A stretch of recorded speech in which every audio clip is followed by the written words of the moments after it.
Bonjour, bienvenue dans ce nouvel épisode de mon podcast IMO. On est en live du Salon Rent et j'ai le plaisir de recevoir Stéphane Domillard. Bonjour. Bonjour Ariane, merci. Alors vous dirigez Lycaon, c'est comme ça qu'on dit ? Lycaon. Déjà ça commence mal. Lycaon, vous me direz d'où vient le nom, tiens, avant de commencer ? C'est un animal qui traîne dans la savane africaine. Un animal qui traîne dans la... Ça ressemble à quoi, un Lycaon ? C'est un croisement entre une hyène et un chien africain. Donc mais c'est assez mignon, c'est relativement mignon. Bon, alors ça, vous allez nous en dire plus. Donc c'est une PropTech qui a été lancée il y a environ 1 an. La plateforme est ouverte depuis quelques mois. 6 mois, c'est ça. Qu'est-ce que vous faites alors ? Alors nous modélisons de la data immobilière, c'est-à-dire qu'on rend accessible à la fois aux particuliers et aux professionnels des données à l'instant T, mais on propose aussi du prédictif. Donc n'importe quel utilisateur peut venir se renseigner sur son bien ou le bien qu'il souhaite acquérir à l'instant T et obtenir en plus une dimension à 10 ans.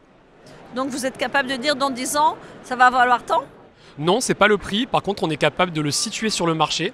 Est-ce que c'est un bien qui est voué à augmenter plus vite que le marché, moins vite ou à la même vitesse ? Pourquoi ? Et qu'est-ce qu'il faudrait améliorer pour en gros lui offrir les meilleures perspectives d'évolution ? Alors concrètement, ça peut être quoi ? Concrètement, vous avez des secteurs où les critères de recherche de la demande ne sont pas les mêmes. C'est-à-dire que selon le quartier où vous situez, la ville où vous vous situez, la luminosité, le fait d'être un T3, un T4, la terrasse, l'accès à un parking, toutes en fait ces caractéristiques, nous on est capable de les scorer et de voir où c'est qu'elles ont le plus d'importance et pourquoi il faut investir ou non dans ces critères-là. Alors le DPE, ça fait partie, j'imagine, des critères dont vous tenez compte. Alors, on a été les premiers à produire une étude à ce sujet en France, il n'y en avait pas avant. Et en fait, ce qu'il en ressort, c'est que selon certaines villes, le DPE va se classer parmi les critères de choix pour la demande, mais aussi pour les vendeurs. Si vous prenez une ville comme Paris, on va dire qu'on considère tous les 20 arrondissements parisiens, le DPE, ça s'inscrit comme le 4e critère de choix. Et ça dépasse, lors de la fixation du prix, la luminosité, la présence d'une cave et parfois même l'accès à un parking. Alors ça, c'est à Paris ? Oui. Et il y a des villes où ça compte pas du Alors, tout ? Ça va dépendre en fait, si vous voulez, de l'incitation qu'ont mis les acteurs du secteur à faire de la rénovation. Si vous êtes dans une ville comme Marseille, le DPE a très peu d'importance. Déjà, les factures énergétiques ne sont pas les mêmes. Le parc immobilier est beaucoup plus préservé. C'est moins un parc immobilier locatif, donc on est moins touché par les interdictions de location liées au DPE.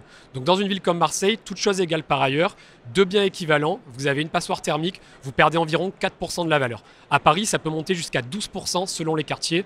Et évidemment, sur un bien à 500 000 €, on parle de 70 000 € de perte.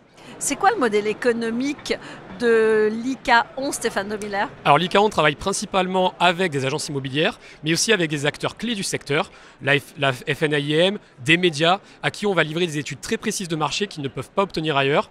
Pourquoi ? Parce qu'on adapte des modèles économétriques à des réalités de marché sous-exploitées aujourd'hui dans l'immobilier. Vous faites appel à l'IA, évidemment. Alors, je préfère parler de machine learning. L'IA, c'est un mot qui est vraiment très générique et il y a plusieurs composantes de l'IA, dont le machine learning.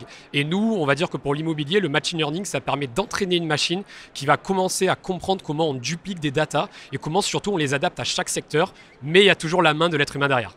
L'être humain, c'est vous avez quelle formation ? L'être humain, c'est en partie moi. Nous sommes en gros une équipe nous sommes 8 à l'heure actuelle, dont 2 chercheurs, moi-même et mon cofondateur. Et il y a aussi bien sûr des data analystes, des data architectes et un lead plateforme qui vient gérer tout ça.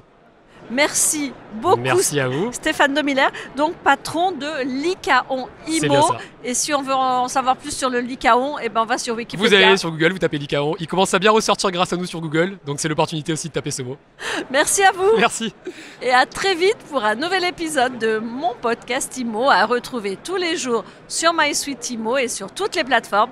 Vous êtes de plus en plus nombreux à nous écouter, à vous abonner. Alors surtout, vous continuez, vous nous laissez des commentaires et vous nous mettez plein d'étoiles parce que nous, on adore ça chez MySuite IMO.